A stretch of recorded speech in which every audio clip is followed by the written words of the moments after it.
In the previous video, we have discussed about four fundamental forces: gravitational force, weak nuclear force, electromagnetic force, and a strong nuclear force. And what you are seeing in the screen, the same question asked in STAT exam, teacher exam, for class 11th and 12th physics. तो ये question आया था उस चीज़ से। तो estate marathon class का ये second class है जिसमें डिस्कस किया जा रहा है कि इसका आंसर क्या होगा। ऐसा कि आप लोग देख सकते हैं कि ऑप्शन डी इसका आंसर है, बट कैसे होगा। तो let's hear the explanation how it's happen.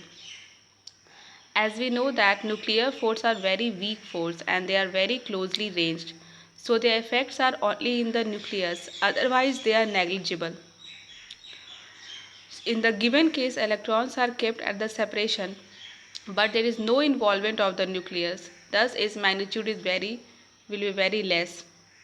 And for the gravitational force, कि डिपेंड करता है मास पे, और जैसे जैसे मास इंक्रीज करेगा ग्रेविटेशनल फोर्स भी इंक्रीज करेगा and vice versa.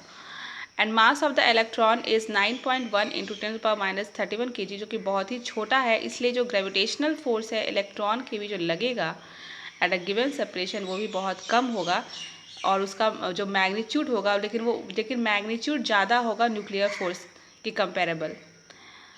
And for the electromagnetic force, charged particles are necessary. Electrons are charged particles whose charge is exactly equal to the charge on the proton, but the mass of electrons is much less.